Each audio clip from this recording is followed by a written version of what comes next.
कभी सोचा है कि हीरा इतना मजबूत क्यों है और कांच वो इतनी आसानी से कैसे टूट जाता है? आज हम ठोस यानी सॉलिड चीजों के अंदर की छिपी हुई दुनिया को समझने वाले हैं। चलिए शुरुआत एक बहुत ही दिलचस्प सवाल से करते हैं। आखिर ऐसा क्या है जिसकी वजह से अलग अलग ठोस चीजें इतनी अलग तरह से पेश आती हैं?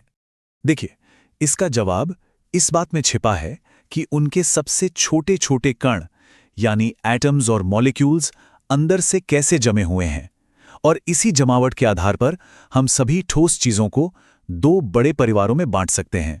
इसको ऐसे समझिए, जैसे स्कूल में एक डिसिप्लिन्ड असेंबली होती है जहां सब एक लाइन में एक पैटर्न में खड़े होते हैं, और दूसरी तरफ है एक भीड़ जहां कोई कहीं भी खड़ा है, कोई पैटर्न नहीं। बस यही फर्क है इन दो परिवारों में।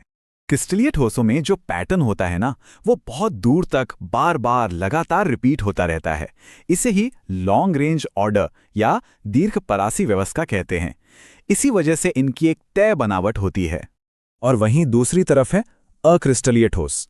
इनमें वो लंबी गहरी बनावट होती ही नहीं, कोई फिक्स पैटर्न नहीं होता जो बार बार रिपीट हो।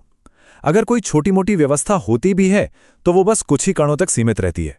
तो चलिए अब जरा क्रिस्टलीय ठोसों की इस व्यवस्थित दुनिया में थोड़ा और जूम इन करते हैं, देखते हैं कि आखिर ये बनते कैसे हैं। इसे समझने का सबसे अच्छा तरीका है एक दीवार को देखना। पूरी दीवार कैसे बनती है? एक ही जैसी ईंट को बार बार एक खास तरीके से जोड़कर, है ना? क्रिस्टल जालक या क्रिस्टल लैटिस असल में वो एक अदृश्य 3D ढांचा है, एक तरह का खाका जिस पर सारे कण एक सटीक पैटर्न में टिके होते हैं। और यूनिट सेल, ये है वो सबसे छोटी ईंट, क्रिस्टल का वो सबसे छोटा हिस्सा जिसे अगर बार बार हर दिशा में दोहराया जाए तो पूरा का पूरा क्रिस्टल बन जाता है। और मजे की बात यह है कि इस एक सेल के गुण ही पूरे क्रिस्टल के गुण तय करते हैं। अब उस यूनिट सेल के अंदर कण किस तरह से रखे हुए हैं, इसका सीधा असर इस बात पर पड़ता है कि वो चीज असल दुनिया में कैसी होगी, जैसे वो कितनी भारी या घनी होगी। यहीं पर पैकिंग एफिशिएंसी या संकुलन क्षमता की बात आती है। ये हमें बस इतना बताती है कि यूनिट सेल के अंदर की कुल जगह में से कितनी जगह असल में कणों ने घेर रखी है और कितनी जगह बस खाली है। तो जैसा कि यहां दिख रहा है, अलग अलग तरह की पैकिंग में जगह का इस्तेमाल भी अलग अलग होता है।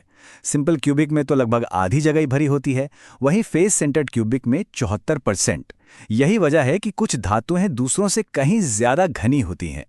लेकिन यहां सबसे जरूरी बात यह है कि सबसे अच्छी, सबसे टाइट पैकिंग में भी कुछ जगह खाली रह ही जाती है। मतलब कोई भी क्रिस्टल 100% ठोस नहीं होता, उसमें हमेशा थोड़ी खाली जगह होती ही है। अच्छा, पर तब क्या होता है जब ये एकदम परफेक्ट, बार बार दोहराया जाने वाला पैटर्न कहीं से टूट जाए? असल दुनिया में कोई भी क्रिस्टल परफेक्ट नहीं होता, सब में कुछ ना कुछ डिफेक्ट्स यानी खामियां होती हैं। लेकिन पता है, अक्सर ये खामियां ही उन्हें वो खास गुण देती हैं जिनके लिए हम उन्हें इस्तेमाल करते हैं। जैसे कि शॉट की डिफेक्ट। सोचिए एक डांस फ्लोर है जहां लड़के लड़कियां जोड़े में डांस कर रहे हैं। अब अगर एक जोड़ा यानी एक पॉजिटिव और एक नेगेटिव आयन एक साथ अपनी जगह छोड़कर गायब हो जाएं, इससे क्रिस्टल का चार्ज तो बैलेंस रहता है, लेकिन क्योंकि कण कम हो गए तो उसकी डेंसिटी भी कम हो जाती है।